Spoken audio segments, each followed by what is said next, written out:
obviously Jai's win there and Fabian's win a few weeks ago against Lyoto Machida as well. You're no short of inspiration in the camp heading into this one. What's it been like seeing your friends and family succeed heading into the biggest fight of your career? It's been great, you know, like I said, especially being in the corner of the guys, and my brother, that was a fantastic win, you know, being someone like Lyoto Machida in one round, knocking him out, and then obviously Jai, you know. I'm honoured to be in the camp with him and working with him, and just passing on my knowledge for what I've learnt, and also they're doing the same thing with me as well, you know, giving me good work in the gym, and I'm just happy to be one of the front runners in MMA, in UK MMA, especially for Renegade, and just helping guys come through.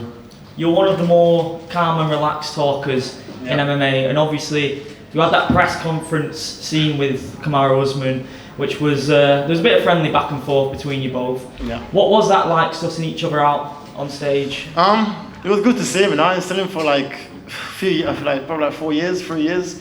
So it was good to now finally see him. And because when we first fought 7 years ago, I was like 23 years old. I was skinny, like I was like little, you know. Now to like go back, I'm now 30 years old, experienced fighter, build into my body and just sizing them up. And I am looking forward to August 20th. You know, it's been a long road coming. It's been a long 2.5, 3 years, and I'm taking the opportunity with both hands.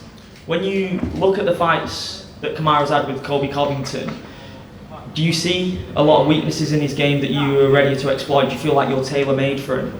I believe so. I watch not just Colby, but watching like all the other fights. You know, over the last, like I said, 7 years, he's won 12 fights. I think 12, 13 fights. I've won 10. So I've been watching him since my loss against him. You know, and me and my team planning for this moment. You know, so it's been like about 7 years in the moment of game planning and how will we approach it, and what's the difference with him now, then, and now, and what's the difference with me now and then as well. So, like I said, I'm excited. It's been a long, hard road to get to this point, and I can't wait. You've always been quietly going about your business in the division. Yep. You've always been sort of talked about as the dark horse, the guy who's always in the background, the guy you should be looking out for. So if you get the win, when you get the win, go on.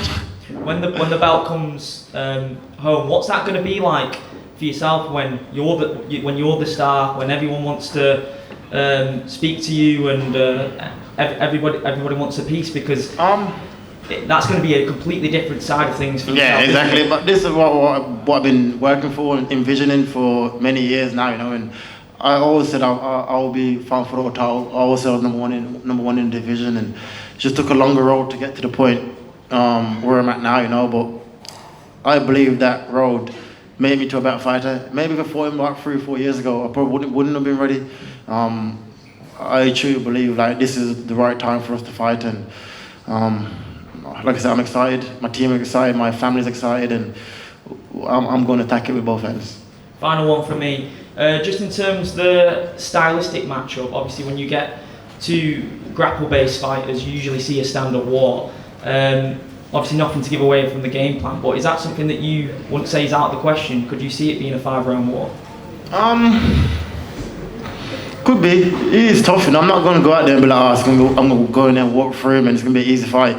He's proven that he's the champion, you know. He's proven that he's tough, and I'm preparing my body and my mind for anywhere the fight goes, whether it's a war or I'll go out there and it's a clean sweep for me, you know. But I know I'm going to have to grab that belt off him, you know. He won't just hand it over, and I am preparing myself for that and my body for that.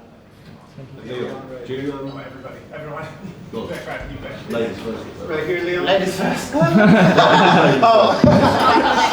I'll go next then. I'll take that. Jesus. Leon, you know, when you think back to 2015, obviously it was a long time ago. Yeah. Well, what do you remember from that fight? I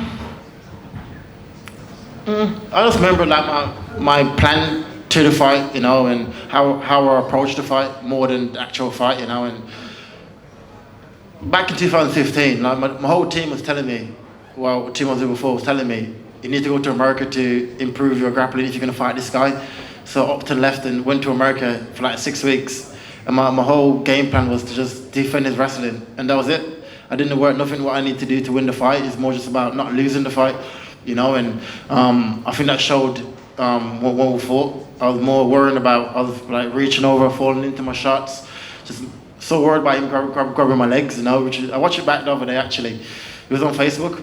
I hadn't seen it for like 5 years, four or 5 years, and the UFC posted it the other day on Facebook, and I rewatched it. And I thought I was actually doing good defending his wrestling for like 2 rounds, you know what I mean? I thought, and I didn't have a clue what I was doing back then, so now it'll be two different fights, and like I said, I'm excited. I know he's excited, so it's gonna be a good fight. And was there a reason why you hadn't watched it back up to that point? Not really a reason. Just I don't really watch my fights, to be honest with you. You know what I mean? I probably watch it after my fight, watch it once, and then that'll be it. Then I'll just keep learning and growing, you know. But like I said, it popped up on my Facebook the other day, and I rewatched it, sat down and watched it, and thought I was actually doing all right, defending his wrestling, you know. And but I think now it'd be a totally different fight. I've like I said, I've owned my skills. I've owned who I am. I know I am so seasoned now in MMA and understand the game so much, and this is why I enjoy being in like people like Jai's corner and my brother's corner, and because I can talk them through situations step by step, you know, and that helps me to prepare for my fights and my game, and for me for still learning, you know. And you know, in terms of when you look at this, obviously, if you are successful in bringing the title back to the UK, what means more to you? Is it the title or taking out the pound for pound best? Nah, definitely the title. Nah, the title for sure, but that's just the bonus. You know, he was the last guy to beat me. Everyone claims it's pound for pound. Everyone say it can't be beaten. So it's the perfect time for it to happen, and I cannot wait. And then just last one from me. Yeah. Obviously, you fought Nate Diaz, and he's got a fight now with Chimaev. Yeah. What do you think about that fight? How do you see it going down? If I put money on it, I'd probably go Hamzat, you know. And but I would love Nate to get it done. He's done so much for the company, and I wish they gave him like another veteran, probably just a nice fight to bow out to, you know, and to give him like an up and coming guy that's had like 4 or 5 fights in the UFC and a wrestler guy as well, you know. I think it's fucked up really. They should have gave him more of a better fight, but I'd love Nate to get it done. But like I said, if I'm a betting man, I'd probably go Hamzat.